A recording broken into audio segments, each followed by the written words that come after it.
স্ত্রীকে এক তালাক দেওয়ার পর স্বাভাবিকভাবে সংসার করা যাবে কিনা? এক তালাক দেওয়ার পর যদি ইদ্যত পালন না হয়, 3 মাস যে পার হবে, এই ইদ্যত যদি পালন না হয়, ইদ্যতের মধ্যে যদি থাকে, তাহলে স্বামী এক তালাক স্ত্রীকে দিলেও প্রত্যাহার করতে পারে।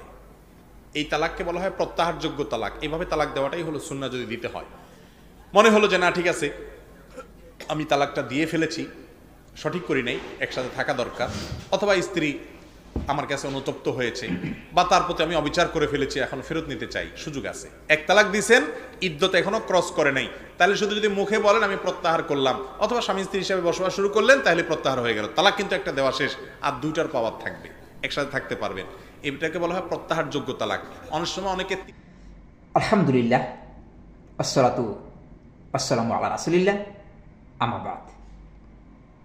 আজকের বিষয়, তালাক দেওয়ার পর বউকে ফিরে নেওয়া যায়, বরং 3 তালাক দেওয়ার পরও বউকে ফিরে নেওয়া যেতে পারে।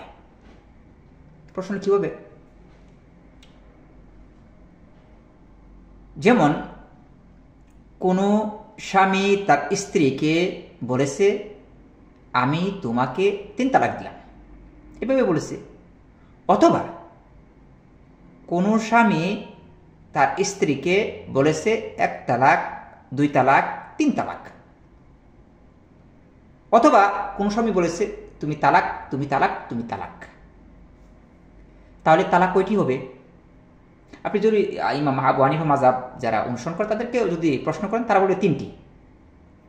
আর যারা সালাফি, বিশেষ করে যারা সালাফিদের বেশিরভাগ আলেম, যেমন ইবনে তাইমিয়া, ইবনুল কাইয়িম জাওজি, তারপর ইমাম তৌস, ইবনে আব্বাস রাদিয়াল্লাহু আনহু, রাসূল সাহাবী, তারপর হলো ইবনুল কাইয়িম জাওজি,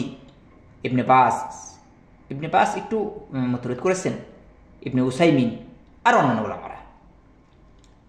তাদেরকে যদি আপনি প্রশ্ন করেন যে একসাথে 3 তালাক দিয়েছি প্রথমবার, তাহলে তালাক কয়টি হবে? তখন তারা কিন্তু একসাথে যদি 3 তালাকের কথা বলেন, তাহলে তারা বলবে যে না, তালাক 3টি হয়ে পড়ে, 1টি হয়েছে। এরপর আপনাকে প্রশ্ন করতে পারে। কি প্রশ্ন? প্রশ্ন হলো যে আপনি কি রাগান্বিত অবস্থায় তালাক দিয়েছেন কিনা। তারা এই প্রশ্ন করবে কেন? তাদের মধ্যে রাগান্বিত অবস্থায় তালাক দিলে তালাক হবে না। আপনাকে আরো প্রশ্ন করবে হায়েজ অবস্থায় তালাক দিয়েছে কিনা। তাহলে ইবনে তাইমিয়া তাদের মধ্যে কি হায়েজ অবস্থায় তালাক দিলে তালাক হবে না। আপনাকে আরো প্রশ্ন করবে যে সে সহবাস করেছে, পবিত্র হওয়ার পর সহবাস করেছে, এই অবস্থায় তালাক দিয়েছে কিনা। ইবনে তাইমিয়ার মধ্যে হবে না। আপনাকে আরো প্রশ্ন করবে সে যে তালাক দিয়েছে, 1 তালাক দেওয়ার পর আবার এই যে ইদ্যতের মধ্যে আবার তালাক দিয়েছে কিনা। যে একটা মেয়ের ইদ্যত কি 3 হায়াজ অথবা 3 মাস, যে মেয়ের হায়াজ হই না, তাহলে ইদ্যতের মধ্যে তালাক দিচ্ছে কিনা। ইদ্যতের মধ্যে তালাক দিয়ে তালাক হবে না। তো এই প্রশ্নগুলি করবে। এখন আপনি কিভাবে আপনার স্ত্রীকে, যদি ধরেন আপনি একসাথে 3 তালাক দিলেন, ইবনে তাইমিয়ার কাছে ফুতোয়া চাইলেন যে শাইখ আমি তো আমার স্ত্রীকে 3 তালাক দিছি, হ্যাঁ সুন্নিত তালাক দিছি, মানে হায়াজ অবস্থায় ছিল না, সে তার সাথে আমি সহবাসও করিনি, এবং আমি রাগান্বিত অবস্থায়ও তালাক দিইনি, একেবারে শান্তশিষ্টভাবে তালাক দিয়েছি, 2 জন সাক্ষী রেখেছি, এভাবে আমি তালাক দিয়েছি।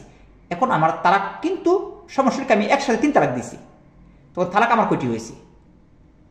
আপনাকে বলবে আপনার তালাক মাত্র 1টি হয়েছে, কারণ আপনি প্রথমবার এই কথা বলেছেন। তাহলে আপনার জন্য সুযোগ আছে আপনার স্ত্রীকে ফিরিয়ে নেওয়ার জন্য। যদি এভাবে তালাক দেন, তাহলে আপনি যদি ইচ্ছা করেন আপনি ভুল করেছেন, তাহলে মেয়ে যদি হায়াজ হয়, তাহলে 3 হায়াজের ভিতরে যদি আপনি নিয়ে নেন, অথবা আপনি তার সাথে সহবাস করেন, অথবা আপনি তাকে বলেন যে আমি তোমাকে নিয়ে নিলাম, আমার ভুল হয়েছে, কালাস। এখন আপনি সংসার করতে পারবেন, আপনার স্ত্রী আপনার কাছ থেকে পৃথক হয়নি। কেন? কারণ আপনি ইদ্যতের ভিতরে নিয়ে আসেন। যদি ইদ্যত পার হয়ে যায় বা 3 হায়াজ পার হয়ে যায়, যদি মেয়ে হায়েজ হই 3 হায়েজ পার হয়ে যায়, তাহলে আপনার কাছ থেকে বিচ্ছিন্ন হয়ে যাবে। কিন্তু আপনি কিন্তু বিচ্ছিন্ন ওরকমভাবে হবে না যে একেবারে বিচ্ছিন্ন হয়ে গেছে, আপনি আর কখনো বিবাহ করতে পারবেন না, এরকম না। হ্যাঁ, আপনি আবার ইচ্ছা করলে বিবাহ করতে পারবেন, বিবাহ করে আবার পুনরায় নিতে পারবেন যদি ইদ্যত পার হয়ে যায়। আর যদি ইদ্যতের ভিতরে হয়, তাহলে আপনি কি আপনার স্ত্রীকে বিবাহের প্রয়োজন পড়বে না, আপনি সংসার করতে পারবেন। এভাবে আপনি দুইবার কি করবেন, আপনি দুইবার আপনার স্ত্রীকে ফিরত নিতে পারবেন। আল্লাহু আলাম।